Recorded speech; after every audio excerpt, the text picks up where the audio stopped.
The Nintendo Switch 2 has officially released, marking the end of one of the greatest console runs of all time. And since the Switch released in 2017, we have gotten some of the best Nintendo games ever made. But today I'm talking about the 10 best. Though it's one of Nintendo's more recent series, Splatoon has become an absolute classic. When the first Splatoon came out for the Wii U, I was incredibly skeptical because Nintendo does not have a good history with online play. Let's just give this a shot.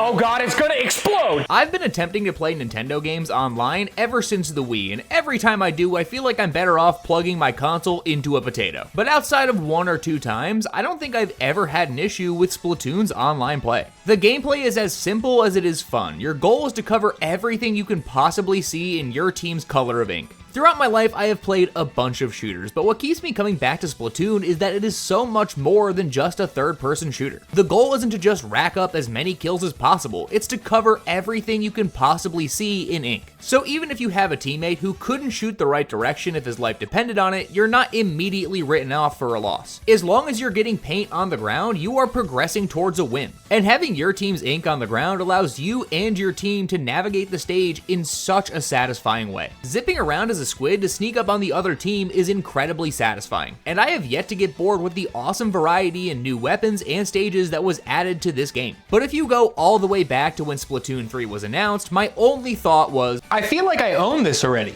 Nintendo's other popular franchises like Mario Kart and Smash only get 1 entry per console, and I guess I was just a big dumb idiot for expecting the same with Splatoon. But unlike Smash Bros and Mario Kart, this is a primarily online game, so I kind of understand why they released a new game. It took me a good amount of time to get even decent at Splatoon, and anytime I take more than a month break, I come back and I become a victim all over again. So not only is it a good competitive game, it's also just fun. And if online multiplayer isn't your speed, there's a pretty solid single player mode to go alongside it. All 3 Splatoons have their own version of single player, but 3's is in my opinion the most flushed out, but still disappointing. Don't get me wrong, it's fun, it's just really short. I think it took me a grand total of 5 hours to beat the entire game, and that is just a shame because when I was done, I just wanted more. I think all of the mechanics work incredibly well, but if they just went bigger and bolder with all of the stages, it would be a phenomenal time. But even though the single player was somewhat disappointing, the entire package is still incredible. Both of these games are insanely fun, and if you haven't checked out a Splatoon game, buy whichever one's available. After the success of Return of Samus, I knew it was only a matter of time until we got a brand new 2D Metroid. And during that time, all I wanted was a brand new version of what we got on the 3DS, and that is exactly what this game is. Metroid Dread is the best feeling 2D Metroid game, and it's not even close. They took the core gameplay of Samus Returns and flushed it out, giving everything a facelift to make it look as beautiful as they possibly could. Whether it's the environmental backgrounds that are as deep and detailed as they could possibly make it, or the cutscenes that are incredibly choreographed and make Samus look like an absolute monster, every part about this experience is as polished as it could possibly be. But what really makes this a great Metroid experience is the world you're thrown into. Like almost every Metroid game ever, when Samus lands on the planet, something happens and she loses all of her powers. And for some reason, the Galactic Federation is just okay with that. Sir, it appears Samus lost another billion-dollar ship. Yeah, I just heard. What are we gonna do about it this time? We're out of money.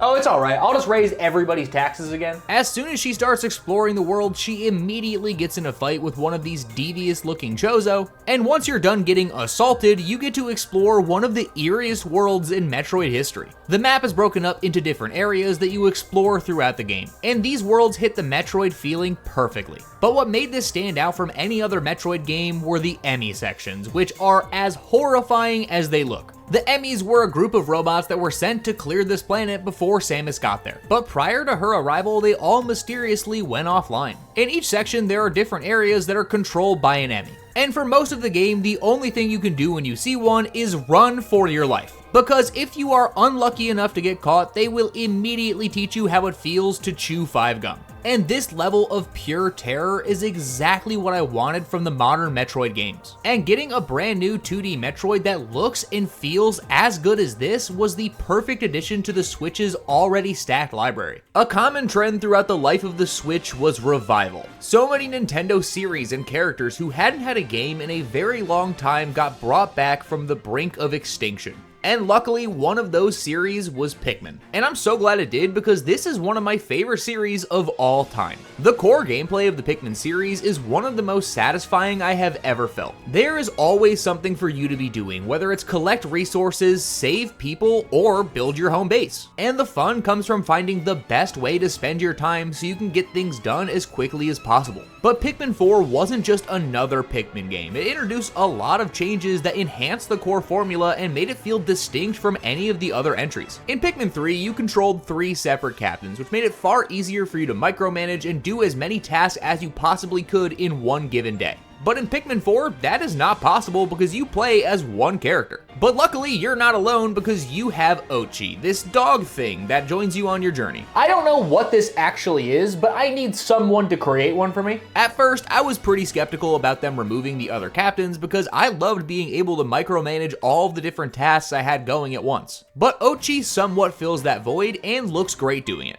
He plays as a hybrid between a Pikmin and a captain because he can move things and also command Pikmin around. But even better, you and all of your Pikmin can ride on his back. And doing so, you can crash into enemies and immediately transfer all of your Pikmin onto them, pretty much killing them instantly. And it is disgustingly satisfying every single time I do it. Pikmin has consistently been one of the games that I recommend to people if they don't know what to play. But I would always get a little bit of pushback because the first 3 games seemed overwhelming to a lot of people. I've got this great game that you need to try out. Oh, cool, what's it about? It's awesome. It's got time management, organization, deadlines. Is this a game or a job listing? Thankfully, Pikmin 4 managed to strike a perfect balance, being a perfect entry-level game for anyone to pick up and play for the first time, and a great game for seasoned Pikmin fans like myself. And even though there were a lot of changes that make this feel like an entirely different game than any of its predecessors, gameplay-wise, it was everything I wanted and more, and graphically, it was the best-looking game Nintendo has ever made. Kirby and the Forgotten Land was a game that was so far overdue it was scary. Most Nintendo series that made the jump to 3D did so on the N64 or the GameCube, but for some reason Kirby had to wait until the Switch to do it. Unless you count Shut up about Kirby Air Ride. We get it, it's getting a sequel. You can stop talking about it. Even though it took way too long to get there, Forgotten Land brought Kirby into 3D perfectly. It retained all of the charm that the standard Kirby experience was known for, but this time you could navigate an open environment, finding hidden secrets around every corner. Like a typical Kirby experience, the stage structure is still very linear, where you start at one side of the map and move to the other in order to beat the level, in a fashion very reminiscent of Mario 3D Land and 3D World. Like most Kirby adventures, he is just minding his own business when all of a sudden he gets sucked into some absolute shenanigans. A portal opens above Dreamland and sucks up everything in sight, shipping Kirby and all of the Waddle Dees off to a forgotten land. And when he wakes up, he begins one of the most unique Kirby adventures we have ever gotten. Waddle Dees are being captured left and right, and being the nice guy he is, Kirby decides he is going to save as many as he possibly can. And you don't just do this by getting to the end of a level. There are challenges in every single world that allow you to get hidden Waddle Dees. And they are nothing if not creative, because some of them are simple like tearing down wanted posters, and others are a little bit more unique like finding baby ducks around the map and bringing them to their mother. It gives every stage so much depth and replayability that it's fun to go back and revisit worlds that you've already beaten just for the chance to find a hidden secret. Like most of his games, there are a ton of copy abilities that you can use on your journey. But by using blueprints you find scattered around the world, you're able to level them up for the first time ever, and this works so well. Watching your abilities go from good to great gives you a real sense of progression. And some of these blueprints are pretty hard to come across, so when you do, it feels all the more satisfying. But my favorite part about this comes from the gimmick of the new Mouthful mode, where Kirby is able to suck up various technologies he finds on this planet in order to use their abilities. Like Kirby becoming a vending machine, a traffic cone, and even a sedan. Even though Kirby looks ridiculous in most of these forms, it still works really well and adds to the already great level design the game has. I could go on for hours about how Forgotten Land is one of the best Kirby games of all time. And honestly, if you haven't had the chance to experience this yet, I'm jealous because I wish I could play this for the first time again. Super Smash Bros. Is arguably one of the most important video games ever made. What started off as a simple fighting game starring Nintendo characters has quickly become a celebration of video games as a whole, and that is no more prevalent than in Super Smash Bros. Ultimate. People around the world erupted when they first saw the trailer that everyone was here, bringing back every single character from Super Smash Bros. History in order to have the most complete Smash experience of all time. But not only were all of the old characters back, there were a bunch of new ones as well. Starting with Smash for the Wii U, we started getting DLC characters added to the game. And these reveals quickly became fan-favorite events that changed gaming as a whole. And some of the most hyped moments in video game history came from Smash reveals, with Sephiroth, Sora, and Banjo being announced and the internet absolutely fracturing. And with the amount of characters alone, Ultimate was already set up to be one of the best Smash games of all time. And the gameplay is just as good as the series has always been. It may not be as fast-paced and technical as Melee, but the game still controls beautifully. Setting up a perfect combo works well and always feels great. Having such an extensive roster of characters could have easily made this overwhelming for the average person getting into the game. But outside of a couple notable exceptions, the game is balanced really well, so anybody has a chance with whatever character they want to use. There are so many characters, who should I even pick? If you want some pro advice, I would say only play Little Mac for the rest of your life. And I know this is a weird complaint, but the only reason this isn't higher on the list is because it should have had more single player content. The single player mode is World of Light, and it's okay. You do a bunch of challenges and slowly unlock characters as you play the game. The map is essentially a game board, and in order to get past a certain point, you have to beat the challenge that lies in front of you. And most of these challenges are pretty easy because of the spirit system that is forced into every nook and cranny of this experience. Spirits have replaced trophies as a collectible, but this time they offer a unique power-up that you can put on your character during this mode. And as much as I absolutely love collecting all of these spirits, I don't think this mode is as good as something like Subspace Emissary, which had a real thoughtful story. Don't get me wrong, I'm glad it exists and I had a good time playing it, but I just wanted something a little bit more substantial. But outside of that, everything that I know and love about Smash Bros. Is still in this game. And after sinking hundreds of hours into it, my only thought is, how is Nintendo going to one-up what they did here? I guess only time will tell, but in the meantime, I'm going to enjoy every moment I can put into this game. Mario Kart has quickly become Nintendo's most popular franchise, and it's really not even close. Mario Kart 8 Deluxe sold over 68 million units worldwide. And people don't seem to understand how crazy a number that is, because that is 12 times the population of Finland. Oh, so we're just making up countries now? When Mario Kart 8 came out on the Wii U, it quickly became that console's best-selling game. Not only was it the first HD Mario Kart game we had ever gotten, it also had all of the great changes that were added from games like Mario Kart 7 and Mario Kart Wii. But for some unknown reason, the Wii U didn't do super well across the world. But when it inevitably died, Nintendo brought the game back to life on its brand new console, the Switch, and the rest was history. 8 Deluxe took everything that was great about the original version and added on as much as they possibly could. There were new characters and game modes for people who had already bought this on the Wii U, and it included all of the DLC that released there as well, including all of the Mercedes-Benz cars that were added because apparently Mario would not be caught dead driving a Pontiac. The Mario Kart formula is tried and true, being a simple racing game that anyone can pick up and enjoy. And even though you have the ability to drive underwater, fly through the air, and drive on walls, it's still easy for anyone to follow. And though most of these changes are not new to this game, they make every track fun to experience, whether it's your first time or your 100th.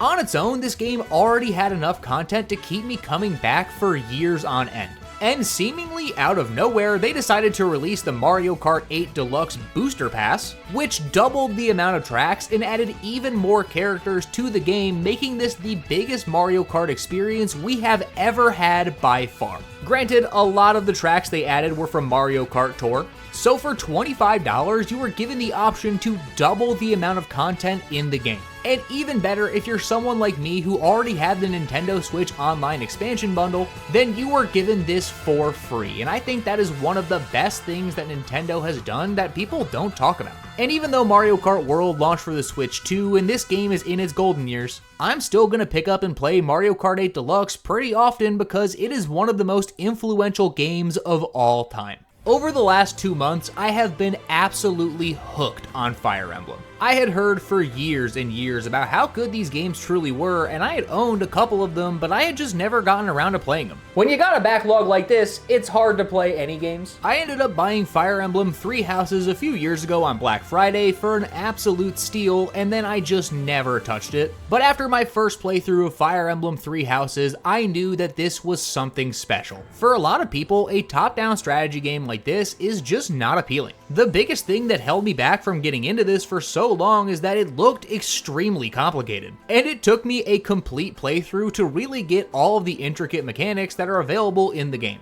But once you do, it is the single most satisfying video game that you can play. You play as Byleth, a mercenary who ends up saving a gaggle of extremely influential teenagers from a band of mercenaries who are trying to kill them. And for doing so, you're quickly offered a teaching position at the Garreg Mach Monastery. There are 3 houses in the school, and you get to pick which of the 3 you oversee, and doing so dramatically changes how the story plays out. And having 3 full campaigns to play through means there is so much content for you to explore when you're playing this game. You can easily sink hundreds of hours into this before you see everything that this has to offer, and that is something that I absolutely adore.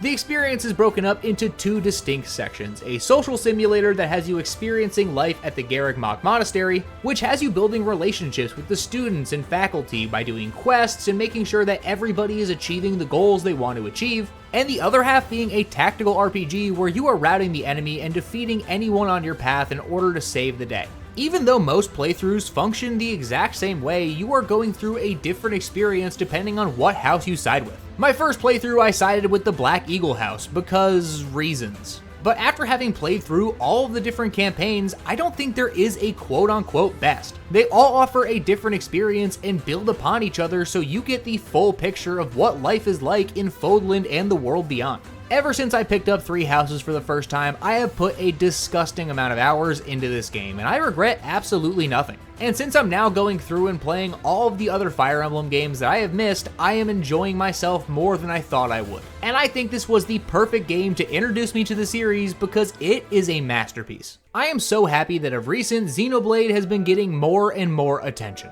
Like I said before, the Switch has been giving series that have been underappreciated a chance to shine, and Xenoblade has taken that and ran with it. And though you can play any of the Xenoblade games on the Switch, I think my favorite of them is Xenoblade 2. Luckily, getting into Xenoblade was not very difficult for me because I had played other Xenoblade games before I played this. But I can understand for the average person how this game may seem a little bit daunting. The combat is not like a typical JRPG, it functions more like an MMO than anything else I've played. The combat system takes a little bit to get used to, and they really do not do a good job at all of explaining how it actually works, but once you understand it, it is extremely satisfying. Balancing using your standard auto attacks, your arts, and your specials is rewarding in and of itself. And when you finally learn to combine everything together, you feel like an absolute titan. It's not like a turn-based strategy game where you can think and plan out what you're going to do. You have to react to enemies in real time, adding to the fun. And the amount of content available in-game is frankly disgusting. It took me about 70 hours to beat through the main story, and that was with me skipping a bunch of the side content because I was just hooked on the narrative. I would turn the game on and then the world around me would just stop existing. Dude, they're giving out free money out there. No thanks, I'm allergic. When I recently revisited the game, I just found myself exploring everywhere I possibly could. Everything from the atmosphere to the world itself encourages you to look around and explore. The areas you explore are full of detail and depth and are some of the most unique looking worlds I have seen in a Nintendo series or a video game at all. And unlike some games, exploring doesn't feel like a waste of time. You're always rewarded for taking time and exploring these areas because there are hidden items around every corner. But what puts Xenoblade 2 above most of the other games on this list is the story and characters that you meet along the way.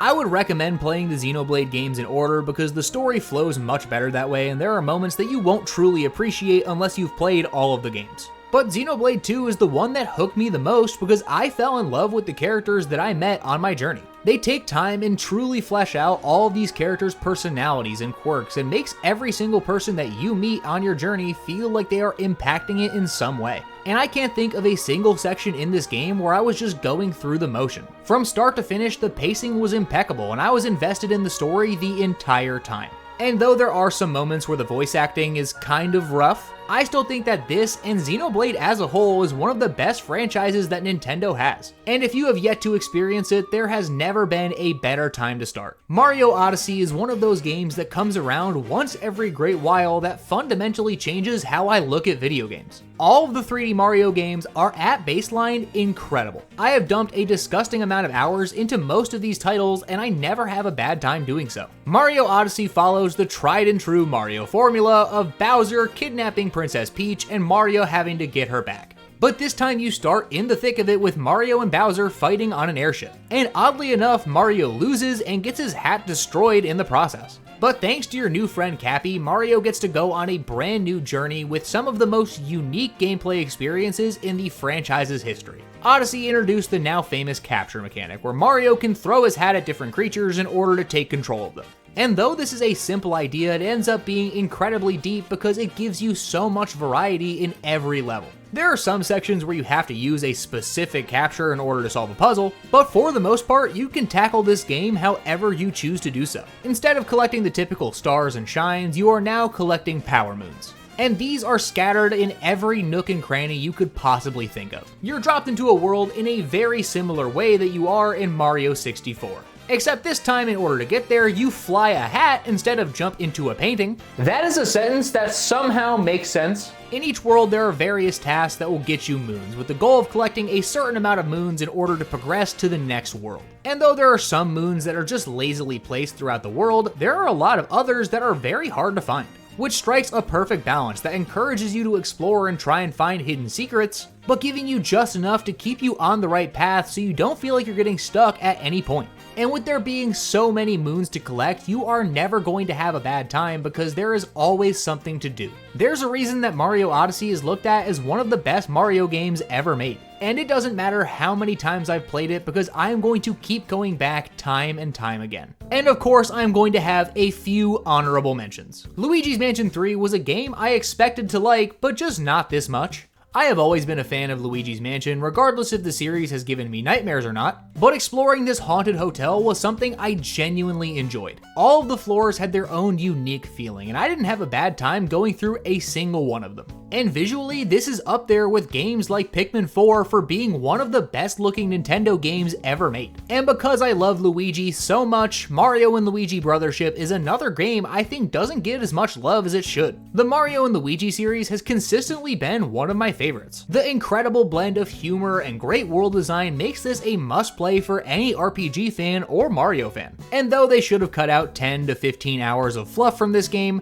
what is there works really well, and it is still one of the better Mario RPGs on the console, right alongside Paper Mario: The Origami King. I think that Origami King is a very good game. The ring combat system works well, even though it's not my favorite in the franchise. But more importantly, what made this good is the fact that Paper Mario seems to be heading back the direction of being an RPG. The environments and characters have personality and feeling for the first time in a very long time in this series, and though there were still things I would change about it, I had an incredible time exploring this world. And of course, the second best-selling game on the console was Animal Crossing New Horizons. During 2020, this game had a vice grip on the entire world. And though the argument could be made that this game wouldn't have done as well if it wasn't for some global issues, it's still a very good Animal Crossing game that introduced a bunch of new things like crafting to the series for the first time. But of course, the best Nintendo Switch game of all time was ARMS.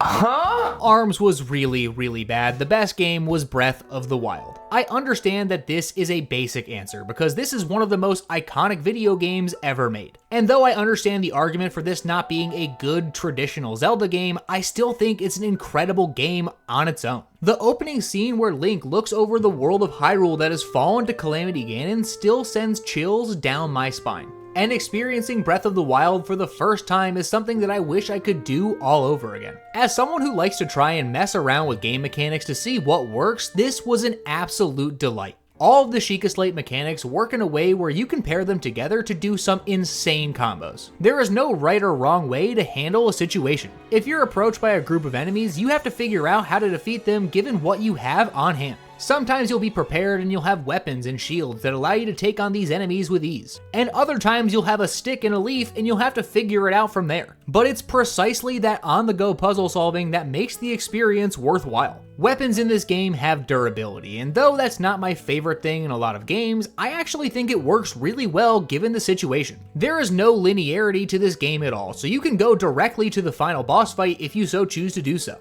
And in that area, there are a ton of great weapons, meaning you can go get some of the best items in the game within 10 minutes of playing. And without weapon durability being a thing, you could just use the best weapons the entire time you play and never have to think on your feet, which would remove one of the best parts of this game from the equation. Admittedly, the weapon durability system is not perfect, and I would change a couple things about it, but by having such a limited variety of weapons, you have to adapt to the situations you're in, creating one of the most satisfying gameplay loops I have gotten in a game. Which means that every time you play the game, you will have a completely different experience than someone else. Of course, there are things that will remain the same, like the stories and the boss fights, but the freedom you're given to discover everything the world has to offer is what makes this an absolute masterpiece, which helps this to be one of the most infinitely replayable video games that I have ever seen. I know for a lot of people, Tears of the Kingdom was the better overall game, and in a lot of ways, I agree. But to me, when I think of these open world, non-linear Zelda games, the one that has my heart the most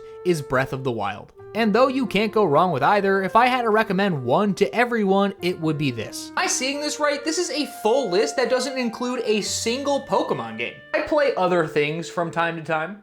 Okay, that's fine, I guess, but you need to include one or I'm gonna cry.